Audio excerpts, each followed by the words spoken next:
أهلا بكم في كامن وفليكسي. ونحن نعلم أن بلوي دوت اكس اي وماشا والدب يطاردوننا، لذا نريد الدفاع بالنار، نريد طرد الأرواح الشريرة. كل الأرواح الشريرة بلوي دوت اكس اي وماشا والدب يعتمدون علينا وهم قادمون. لكننا محميون، وتعرفين لماذا يا كامن؟ لأن لدينا هنا نارا قوية، والآن لدينا بلوي كدمية فودو.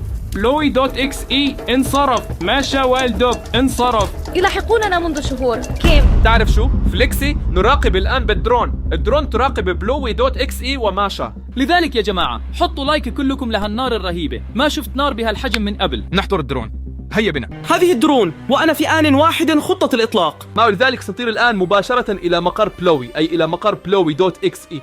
فليكسي هل أنت مستعد؟ يجب أن نعم. نسرع هيا فقط. ننزل يا جماعة. تمام. أعتقد أننا سنطلق الطائرة بدون طيار في 3 2 1. هيا بنا.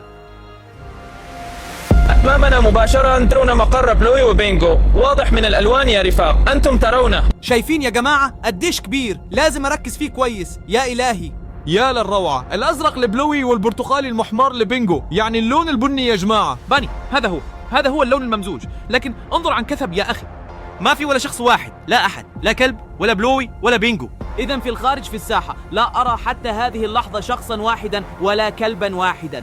لكن فليكسي نحن هنا منذ 20 ثانية بالضبط سنواصل الانطلاق معكم بالطبع، ونأمل أن نرى بلوي وبينجو يا جماعة، أتمنى ذلك فحسب. لهذا السبب أطلقنا الطائرة المسيرة، نريد حتما أن نجد شخصا ما، لكنكم تعلمون حتى الآن كنا دائما نجد شخصا بالمسيرة. لا يهم إن التقينا ببلاوي وبينجو ماشا والدب وبليبي فلاد ونيكي، لا يهم إن نريد أن نلتقي شخصا لكم اليوم. لكن الشيء الغريب حقا هو أنه لا يوجد أي أحد في مقر بلوي وبينجو، فمن المرجح أنهم بالطبع ليسوا متواجدين في المقر، بل هم في مكان آخر. لكن سرعة الرياح هون قوية بشكل مبالغ فيه، شوفوا كيف الدرون عم تهتز، الهواء عم يمرجح الطيارة يمين وشمال، واضح قدامكم بالكاميرا. يا شباب الكل يحط لايك، لساتنا عم نمسح المنطقة، بس الأرض هون فعلا واسعة، خلونا نطير له، خلونا نكمل يا شباب يا زلمة.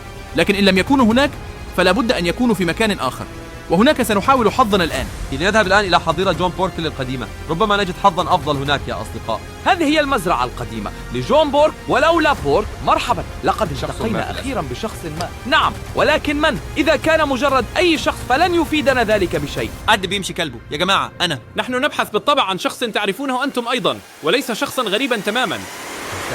استنى مهلا، أنا أعرف الألوان يا جماعة، هذه ماشا والدب. ها ماشا تمشي مع الدب وكأنه كلب.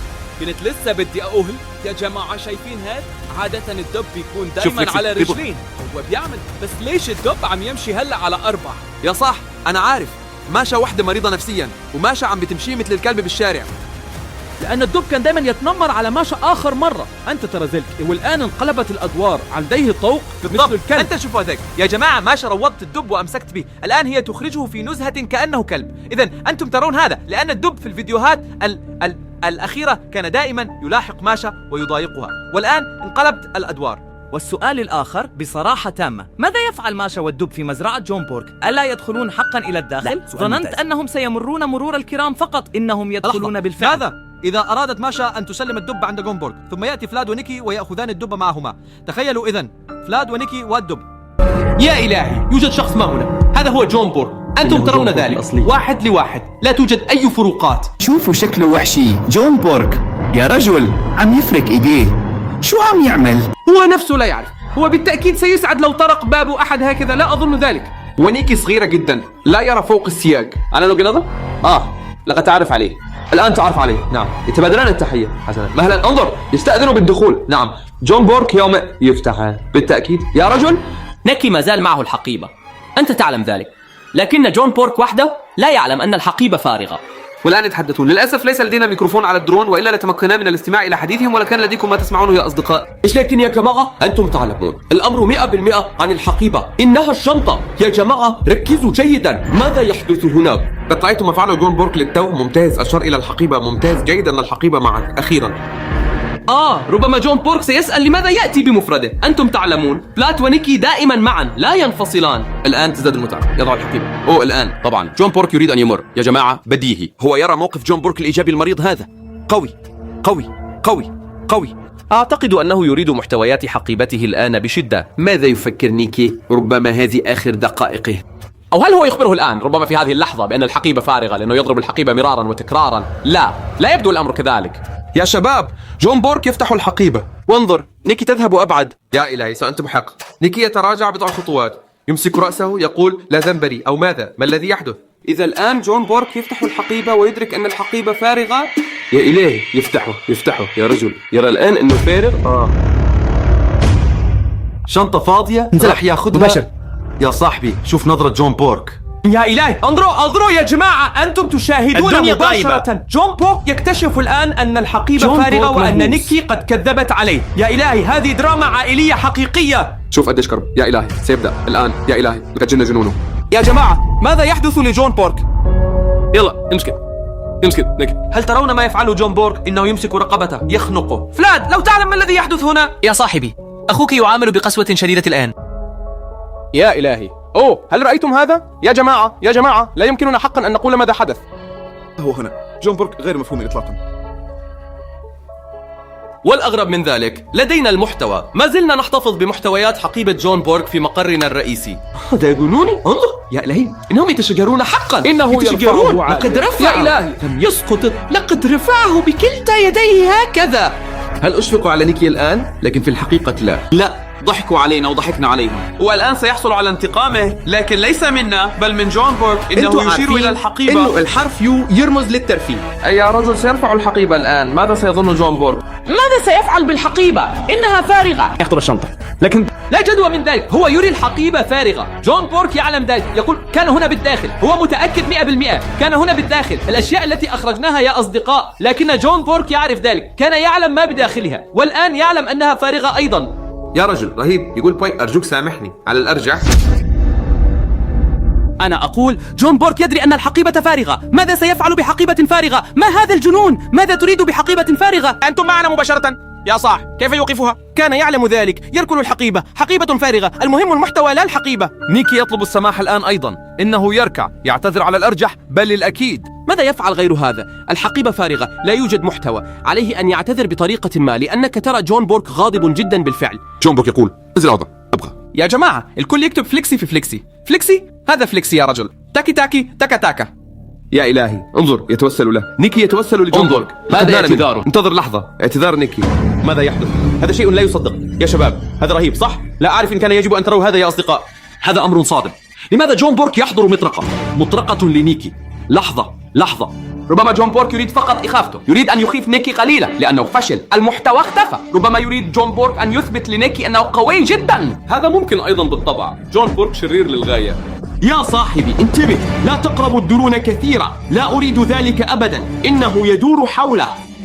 إنه لا يعيش، لابد أن لا. هو يريد يا جماعة، الطائرة بدون طيار يجب أن لا تصطدم بأي شيء أو لا يجب أن يروه. جنون، أنا أتحرك ببطء شديد، أنا لا أتحرك بسرعة، أنا في الأعلى تماما حتى لا تتحطم الطائرة بدون طيار مرة أخرى. والشيء الجيد هو أن الاثنين لا ينظران إلى السماء لأنهما مشغولان ببعضهما البعض. إنهم في قمة غضبهم يا صاح، لا يلاحظوننا أبدا. يمكننا مشاهدة كل شيء حي لنقترب أكثر الآن من الخفاء. يا صاح، ما هذا؟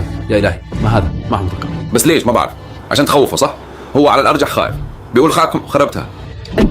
واو، هل رأيتم هذا؟ هل رأيت هذا؟ فيليكس لقد قضى عليه. يا رجل، إنه ملقى هناك. ماذا حدث لنيكي يا رجل؟ يا إلهي، جون بورك غاضب جدا الآن. يا جماعة جون بورك غاضب جدا ونيكي لم يعد يتحرك شبرا. نيكي ملقى على الأرض بلا حراك، لقد أخذ الخوذة. شوف جون بورك بلا ضمير بلا مشاعر يتجول هنا، والآن جون بورك بيده مطرقة وخوذة نيكي. يا إلهي، إنه يرى إن كانت نيكي تتحرك. بالقدم لرأيته من كان لا ارجع، لما زال مستلقيا نملغى تماما كما كان، لا يتحرك سنتيمترا واحدا. يا أصدقاء، يا رجل، نحن لسنا شهود عيان على ماذا أعرف. لا أستطيع حتى أن أنطقها يا رجل. لكن جون بورك غاضب. أفضل ألا أقابل جون بورك الآن. انظر كيف ينظر إليه.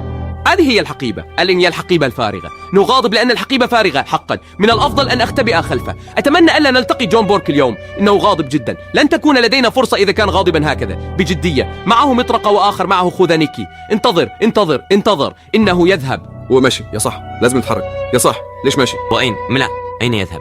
إلى اليسار. يسار، هناك طريقنا يا أصدقاء، هناك طريقنا. لقد رأيتم نيكي جاء من تلك الجهة أيضا لأنه هرب منا. هل أذهب إلى نيكي وأرى كيف حاله؟ هل سيبقى متضررا؟ شوف، لابد أن يتحرك. يمكننا إبلاغ أخيه أيضا. انظر بسرعة كيف حال نيكي. لحظة، الدب. أجل، إنه ممر سري. يا صاحبي معك حق. إلى أين يذهب هذا؟ لا، إنه يختبئ هناك وماشا سعيدة طبعا. سامين يبحث عن شيء. نعم، ربما يكون هذا كهفا للدب. نعم، قد يكون الأمر كذلك. أو ربما يبحث الدب عن طعام. فليكسي معاها شيء بإيدها، مش شايفه. شو اللي بإيدها؟ هو نفسه كدمية وشيء آخر معه. ما هذا بالضبط؟ هل هي حبل أم شيء آخر؟ أم ربما صوت. ماشا هي مستعبدة قاسية. هل ترون هذا بشكل صحيح؟ ماشا تجلد الدب في هذه اللحظة. شو عم بيصير هلق يا زلمة؟ يا عالم يا ناس. هل أخطأ الدب مجددا حين دخل هذا الكهف؟ لا بعرف، هذا مبالغ فيه. يا جماعة لا تغادروا وشاهدوا الفيديو للآخر. حطوا لايك يا جماعة، أنتم ترون ذلك، لكن الدب الآن على أنت محق. الدب ببساطة خائف منها. الدب لا يريد أن يفعل أي شيء خاطئ. الدب يعلم أن ماشا أقوى منها بسبب الصوت. بالضبط. والآن يجلس الدب بهدوء تام هناك في هذا الشيء، في هذا الكرسي. وماشا تبحث عن شيء ما، أليس كذلك؟ إنه يعاني من صدمة حقيقية. الدب لديه صدمة. لحظة، ما هذا بحق الجحيم؟ هي ماسكة شيء بإيدها. شو؟ ها؟ شكلها زي شيء، زي سطل. لا، أنت تقصد وعاء للطعام يوجد فيه ماء. صح، إنه ماء المطر. ألم تمطر السماء كثيرا في الفترة الماضية؟ يشرب. نعم. لكن بالطبع. انظر، ماشا تجبر الدب على الشرب باستخدام الصوت. لا نعم، بالطبع، لأن الدلو ممتلئ. وماذا يعز عندما ينتهي الدب من الشرب؟ يجب أن يفرغ الدلو. ماشا تريد أن يصبح الدلو فارغا، ولذلك تقول له بكل تأكيد: يا دب، عليك أن تشرب كل هذا الماء الآن. شو قصدك من رد فعلنا؟ على الأقل من رد فعلي. ما أجد الكلمات. ما نمشي هنا. كم هذا مريح. لكن على الأقل هو يشرب، هو لا يقول لا، بل ربما هو عطشان حقا ويشرب لذلك الدلو كله. أو بيرجع في السطل يشرب كثيرا.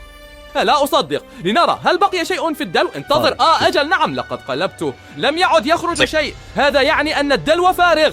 نعم، بس ميرد الجنون يا فليكسي. تخيل لو أنني أجبرتك على الشرب والشرب والشرب ثم بعد ذلك أجلدك أيضا. يا جماعة، بس ما عندنا ميكروفون هنا. يمكن الدب قال جد. ماشا، أرجوكي، أنا عطشان جدا. ويجلدك أيضا. احضري لي ماء. وممكن أيوة، ما بعرف، بس ممكن كانوا قاعدين هناك والدب قال إنه عطشان جدا. هذا للأسف هو المشكلة. للأسف ليس لدينا ميكروفون أصدقائي. الآن يمشون قليلا على طول المرج. إنهم يتنزهون. ماذا تفعل بلوي أيضا في مزرعة جون بارك؟ لحظة واحدة. بلوي.exe بالإضافة إلى ماشا والدب. شوف خايفين. كلهم هربوا. انتظر لحظة. الدب ذهب في اتجاه مختلف وماشا ذهبت في اتجاه مختلف أيضا. ماشا. أعتقد أن ماشا هي القائدة هنا، ولهذا السبب نتبع ماشا. هي تختبئ حيث اختبأ الدب. هذا مخبأ رائع. شوفي، ماشا مجرد طفلة صغيرة. لكن لحظة، هذا يلائم تماما. لا أفهم ماذا يفعل بلوي.exe هنا. الكل اجتمع في مزرعة جون بورك هذه. إيه ده؟ هل هذا هو الملتقى الجديد أم ماذا؟ بلتفت، لديها هوس اضطهاد. عندها هوس الملاحقة. بلوي كان هناك، لقد رأينا ذلك. هي تخشى أن يأتي بلوي إليها. بالضبط، تماما. ولا نعرف أين الدب أيضا، لكننا سنبقى الآن مع ماشا طبعا. سنبقى مع ماشا طبعا. ماشا بدون دب لا بأس بها هنا أيضا. يا له من رائع أن نعيش هذا مباشرة معكم. واو، هذا برضه يغرق. بلوي وماشا تركض. يا إلهي، تعرف ماذا؟ سنطير الآن مباشرة إلى الدب. لازم نشوف الدب شو عم يعمل. لا تروح بلوي لعنده كمان. أين ذهب الدب؟ لقد سار في مكان ما من هنا. سأتبع الدب. انظر، لكن بلوي تبع ميشا وليست هناك. لا تبع، لم يعد بلوي هناك. بلوي كان الآن مع ميشا بالضبط. هذا يعني سياس كباسا كاسمي باباسا. بالتأكيد الدب آمن بالواقع. الحمد لله الدب آمن. ما عادوا يتبعونه بأي شيء. أكيد. شوف هذا بينجو. ماذا يفعل بينجو هنا؟ بلوي وبينجو يا رجل. يا جماعة، ابقوا معنا بكل تأكيد. لا أريد أن أعرف من سيأتي أيضا بعد ذلك. إننا نلاحق شخصا واحدا وقد وصل إلى حده الأقصى، والآن 10 أشخاص. لقد عايش الروح. ماشا والدب التقيا ببلوي.exe وبينجو. بينجو جاء من جانب وبلوي جاء الآن من جانب آخر. إنهم محاصرون، يركضون محاطين بالكلاب. أنت محق، كلاهما يهربان معا، لكن هذا منطقيا. أنتم تعرفون كلاب الحراسة، أليس كذلك؟ دائما ما تكون هناك أسوار لا حولها. يمكن أن يكون هذا الممتلكات يا رجل. هل هذا إذا هذا من ماشا؟ نعم، هذه ماشا. إنه مشروبها الجديد ريد بول، لكن هذا أكثر إثارة مما توقعت. لا ليس، لقد التقينا ب4 أشخاص حتى الآن، وجميعهم في مزرعة جون بارك. وكل هذا في فيديو الكايمن وفليكسي يا رجل. يمكن هذا توقف. يريدون الدخول إلى هناك. يريدون الدخول. الدب أقوى أعتقد. الباب مغلق. لأنه لا يستطيع الدخول. إنه مغلق. يمكنني إخافته. أشعر بالخوف يا رجل. إنه خائف. بلوي من جهة، بينجو من الجهة الأخرى. محاصران، مطوقان. تخيلوا أن شخصا يتبعكم ويريد أن يفعل بكم هذا. يجب أن يشعروا بخوف شديد على حياتهم. ولا يقدرون حتى على الريد بول. هل شربتموه؟ اكتبوا في التعليقات واتركوا لايك. فليكسي يختبئون. هذه هي الطريقة الوحيدة المعقولة لهم. زبن يختبئون من بلوي وبنجو. وهذا أيضا مخبأ جيد. قولوا لي يا جماعة، هل ستختبئون أنتم؟ أنا سأختبئ بالتأكيد، وأنتم أيضا. لو عندك مخبأ كويس، الاختباء دائما هو الأفضل. وانظر، والدب لونه يتناسق تماما مع لون الخشب. أجل وماشا صغيرة جدا لا أحد يراها خلف المنصات. نحن نراها، لولا الدرون لما رأينا شيئا. صحيح. انظر هنا، انظر، قف هناك بينجو. لقد اختبأوا، لقد رأوا ذلك. انتظر. بينجو لم يرهم. لا، لقد نظر حوله. بينجو يرحل الآن. بينجو بص حواليه وهي ماشا طالعة من المخبأ تاني. والدب يا ولد ينظر، إنهم يطلون من مخبئهم. لكن ماذا تفعل بلوي وبانجو هناك؟ لا أفهم. يقولون يا لقد ذهب اخرج. أو يعملون لدى جون بورك. كلهم ينتمون إلى هذه المزرعة. وين جون بورك؟ لا، هناك خنزير. لحظة، خنزير، كلب ودب. هذا أشبه بحديقة حيوان حقيقية هناك. الخنزير إنه خنزير أيضا. ولكن كم عدد الحيوانات التي تعيش هناك؟ حسنا، إنها مزرعة. في الواقع لماذا نسأل أنفسنا هذا السؤال؟ في المزرعة تعيش دائما الكثير من الحيوانات. هذا واضح، بس أن يكون هنتي بلوي إكسي وبينجو أو بلوي وبينجو وماشا والدب ما أستطيع أن أقولها بما فيه الكفاية يا جماعة. من أدخل الكلبين بلوي وبينجو بلاسس؟ ماشين كان لديها على الأرجح مفتاح. فتحت الباب ثم أغلقته. لكن من أدخل بلوي وبينجو إلى مزرعة جون بورك؟ هذا هو السؤال. سؤال ورا سؤال. بس فليكسي شوف، ماشا بتهرب وبتترك الدب لحاله. قد إيش هاد غلط. بتتركها قاعد لحاله وبتهرب. الدب لسه قاعد على الكرسي. نعم، تعود للخلف إن رأوا بعضهم. هي تقطع فقط. إلى أين ماشا الآن؟ أتدري ماذا؟ إنها تنقذ نفسها، إنها تنقذ حياتها. وين رايحة؟ شو عم تدور؟ وين رايحة يا جماعة؟ شايفين؟ أخي أقول لك إنها تخوض معركة ضد بلوي وبينجو. إنها تريد أن تهزم بلوي وبينجو. لكن بلوي وبينجو جمال لحظات سريعان للغاية، يأتون بيثهون بسرعة. المقود تذكرت بالتحديد في هذا المكان قام بسحب المقود. يا صاحبي لحظة، أرى إن كان الدب لا يزال هناك. أخبرك. ماشا الآن ستعود للدب، أنا متأكد. ها هو الدب بالضبط. ترون الدب يا جماعة؟ وترون الدب يبقى حقا جالسا على هذا الكرسي أو ما يكون. يسمى هذا مروضا يا جماعة. بالتأكيد. لماذا؟ ماذا؟ ماشا ستلجم الدب مجددا الآن. نعم، هي لا لماذا؟ تعلم ذلك. لأن الدب ليس بدون مقود. أنا أرى ذلك. مباشرة بالطائرة المسيرة يذهبون إلى العلن، وإذا لم يكن الدب مقيدا فستواجه ماشا مشاكل. هل هذا ممكن؟ يقال دائما أن الكلاب يجب أن تقاد بالمقود. بالطبع الدببة أولى بذلك، لكن انظر إنهم يذهبون مرة أخرى على 4. أنتم تعلمون الدببة تستطيع الوقوف والمشي قليلا بشكل مستقيم. يمكنهم أيضا المشي على 4 كما يحلو لهم يا رجل. السؤال الدب يعيق الطريق. مرحبا. وماشا منزعجة. ليش على الأرجح؟ لأنه يتوقف. ماشا بطيئة جدا مجددا، ببساطة بطيئة جدا. الدب عنيد حقا، ترونه. الدب لا يريد أن يذهب. الدب يخاف من بلوي وبينجو. نعم، عندها سيهرب بالتأكيد. بلوي وبينجو في المزرعة. هو لا يريد الذهاب. الدب يعلم ذلك. إذا دار الزاوية ربما يأتي بلوي وبينجو. أجل، السؤال فعلا أين ذهب بلوي وبينجو؟ أين الكلبان؟ أين ذهبا؟ أفهم أن ماشا والدب يريدان الهرب الآن، لكن بلوي وبينجو فتيات. ماشا أيضا. الدب فقط هو الذكر. هذا ما انتبهت له للتو. هل بلوي وبينجو كلبات أم ماذا؟ تعال بتعرف شو يا فليكسي؟ رح نطير بعيد يا زلمة. خلينا ننزل الدرون ونساعدهم ولا لا؟ هلا خلينا ننزل الدرون ونساعدهم يا زلمة. رح نروح لهونيك بسرعة هلا. بس ما أنت لا تعرف أصلا أين سيذهبون. ماذا تقصد بذلك؟ لا أفهم. نعم، إلى أين يذهبون؟ أنت رأيتهم للتو. إلى أين ذهبوا؟ الأفضل لو عدت بالطائرة مرة أخرى، لأنني أريد أن أعرف بالضبط إلى أين يذهب ماشا والدب. كل شيء على إذا عرفنا نعم. إلى أين يذهبون يمكننا الذهاب إلى هناك، لأننا نعلم أننا كنا بالفعل في تلك المزرعة. نحن نعرف بالضبط أين تقع مزرعة جون بورك هذه. انتظر، كاميرتي خربانة. هنا إنهم يخرجون الآن. ماشا والدب يغادران المزرعة. هذا مهم. كان بإمكانهم البقاء في المزرعة، والآن علينا أن نعرف إلى أي اتجاه يذهبون. يتجهون يسارا. ترون يسارا، ليس من حيث أتوا. إنهم يذهبون إلى، والآن يركضون. إنهم يذهبون في اتجاه آخر إذن يجب أن نذهب إلى هناك مباشرة الآن، ثم نسأل ماشا ماذا فعل بلوي